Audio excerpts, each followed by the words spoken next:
राधे राधे दोस्तों, आप सभी का बहुत बहुत स्वागत है। आज हम बृहस्पतिवार की व्रत कथा सुनेंगे। भारतवर्ष में एक प्रतापी और दानी राजा राज्य करता था। वह नित्य गरीबों और ब्राह्मणों की सहायता करता था। यह बात उसकी रानी को अच्छी नहीं लगती थी। वह ना तो गरीबों को दान देती थी और ना ही भगवान का पूजन करती थी, और राजा को भी दान देने से मना करती थी। एक दिन राजा शिकार खेलने के लिए वन में गए हुए थे, तो रानी महल में अकेली थी। उसी समय बृहस्पति देव साधु का वेश धारण करके महल में भिक्षा लेने के लिए आए और भिक्षा मांगी। रानी ने भिक्षा देने से इनकार कर दिया और कहा, हे साधु महाराज, मैं तो दान पुण्य से तंग आ गई हूँ। मेरे पति सारा दिन धन लुटाते रहते हैं। मेरी इच्छा है कि हमारा सारा धन नष्ट हो जाए और फिर ना रहेगा बांस, ना बचेगी बांसुरी। साधु ने कहा, देवी तुम बड़ी विचित्र हो।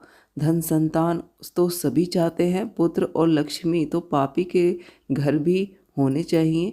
यदि तुम्हारे पास अधिक धन है तो भूखों को भोजन दो, प्यासों के लिए प्याऊ बनवाओ और धर्मशाला खुलवाओ। जो निर्धन अपनी कुंवारी कन्याओं का विवाह नहीं कर सकते, उनका विवाह करा दो। ऐसे और कई काम हैं जिनसे तुम्हारा यश परलोक और परलोक में फैलेगा। परंतु रानी पर उपदेश का कोई प्रभाव न पड़ा। वह बोली, महाराज आप मुझे कुछ न समझाएं। मैं ऐसा धन नहीं चाहती जो हर जगह बांटती फिरूं। साधु ने उत्तर दिया, यदि तुम्हारी ऐसी ही इच्छा है तो तथास्तु। तुम ये सब काम करना कि बृहस्पतिवार को पीली मिट्टी से घर लीपना, अपना सिर धोकर स्नान करना, भट्टी चढ़ाकर कपड़े धोना, और ऐसा करने से तुम्हारा सारा धन नष्ट हो जाएगा। इतना कहकर वह साधु महाराज वहाँ से अलोप हो गए। साधु के अनुसार कई बातों को पूरा करते हुए रानी को केवल 3 बृहस्पतिवार ही बीते थे कि उसका समस्त धन संपत्ति नष्ट हो गई। भोजन के लिए भी राजा का परिवार तरसने लगा। तब एक दिन राजा ने रानी से बोला कि हे रानी, तुम यहीं रहो, मैं दूसरे देश को जाता हूँ, क्योंकि यहाँ पर सभी लोग मुझे जानते हैं, इसलिए मैं कोई छोटा कार्य नहीं कर सकता। ऐसा कहकर राजा परदेश चला गया। वहाँ वह जंगल से लकड़ी काट कर लाता और शहर में बेचता। इस तरह वह अपना जीवन व्यतीत करने लगा। इधर राजा के परदेश जाते ही रानी और दासी दुखी रहने लगी। एक बार जब रानी और दासी को 7 दिन तक बिना भोजन के रहना पड़ा, तो रानी ने दासी से कहा, हे दासी, पास ही नगर में मेरी बहन रहती है, वह बड़ी ही धनवान है। तू उसके पास जा और कुछ ले आ, ताकि थोड़ा बहुत गुजर बसर हो जाए। दासी रानी की बहन के पास गई। उस दिन गुरुवार था। रानी की बहन ने गुरुवार का व्रत रखा था और वह उस समय बृहस्पतिवार की व्रत की कथा सुन रही थी। दासी ने रानी की बहन को अपनी रानी का संदेश दिया, लेकिन रानी की बड़ी बहन ने कोई उत्तर नहीं दिया।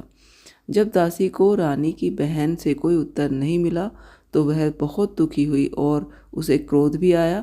दासी ने वापस आकर रानी को सारी बात कह दी।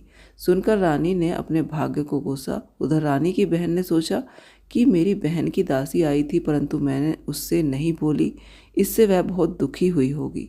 कथा सुनने के बाद पूजन समाप्त करके वह अपनी बहन के घर आई और कहने लगी, हे बहन, मैं बृहस्पतिवार की कथा कह रही थी। तुम्हारी दासी मेरे घर आई थी, परंतु जब तक कथा पूरी नहीं होती तब तक ना ही तो उठते हैं और ना ही बोलते हैं, इसलिए मैं नहीं बोली थी। कहो दासी, क्यों गई थी? रानी बोली, बहन, तुमसे क्या छिपाऊं, हमारे घर में खाने तक को अनाज नहीं है। ऐसा कहते कहते रानी की आंखें भर आई। उसने दासी समेत पिछले 7 दिनों से भूखे रहने तक की बात अपनी बहन को विस्तार पूर्वक सुना दी। रानी की बहन बोली, देखो बहन, भगवान बृहस्पति देव सबकी मनोकामना पूर्ण करते हैं। देखो, शायद तुम्हारे घर में ही अनाज रखा हो। रानी पहले तो विश्वास नहीं कर रही थी, लेकिन बहन के कहने पर उसने दासी को अंदर भेजा। तो दासी ने क्या देखा कि अंदर अनाज से भरा हुआ घड़ा रखा है। यह देखकर वह बहुत ज़्यादा आश्चर्यचकित हो गई। रानी ने दासी से कहा, हे रानी, जब हमको भोजन नहीं मिलता तो हम वैसे ही भूखे रहते हैं, क्यों ना हम व्रत ही कर लें। इस व्रत की विधि के बारे में क्यों ना पूछा जाए, ताकि हम भी व्रत कर सकें। तब रानी ने अपनी बहन से बृहस्पतिवार के व्रत के बारे में पूछा। उसकी बहन ने बताया कि बृहस्पतिवार के व्रत में चने की दाल और मुनक्के से भगवान विष्णु का केले की जड़ में पूजन करें तथा दीपक जलाएं, व्रत कथा सुने और पीला भोजन करें। इससे बृहस्पति देव प्रसन्न होते हैं। व्रत और पूजन विधि बताकर रानी की बहन अपने घर को लौट आई। 7 दिन बाद जब गुरुवार आया तो रानी और दासी ने व्रत रखा, गुड़साल में जाकर चना और गुड़ लेकर आई, फिर उससे केले की जड़ तथा भगवान विष्णु का पूजन किया। अब पीला भोजन कहाँ से आए, इस बात को लेकर दोनों बहुत दुखी थे। चूँकि उन्होंने व्रत रखा था इसलिए भगवान बृहस्पति देव उनसे प्रसन्न थे, इसलिए वे एक साधारण व्यक्ति के रूप धारण करके 2 थालों में सुंदर पीला भोजन लेकर दासी को दे गए। पीला भोजन पाकर दासी प्रसन्न हुई और फिर रानी के साथ मिलकर भोजन ग्रहण किया। उसके बाद वे सभी गुरुवार को व्रत और पूजन करने लगीं। बृहस्पति भगवान की कृपा से उनके पास फिर से धन संपत्ति आ गई, परंतु रानी फिर से वही उसी तरह से आलस करने लगी। तभी रानी से दासी बोली, देखो रानी, तुम पहले भी इसी प्रकार आलस्य करती थी, तुम्हें धन रखने में कष्ट होता था, इस कारण सभी धन नष्ट हो गया था, और अब जब भगवान बृहस्पति देव की कृपा से हमें ये धन फिर से मिला है, तुम फिर से आलस्य कर रही हो। रानी को समझाते हुए दासी कहती है कि बड़ी मुसीबतों के बाद हमें ये धन पाया है, इसलिए हमें दान पुण्य करना चाहिए, भूखे मनुष्य को भोजन कराना चाहिए और धन को शुभ कार्यों में खर्च करना चाहिए, जिससे हमारे कुल का यश बढ़ेगा, स्वर्ग की प्राप्ति होगी और पितृ भी प्रसन्न होंगे।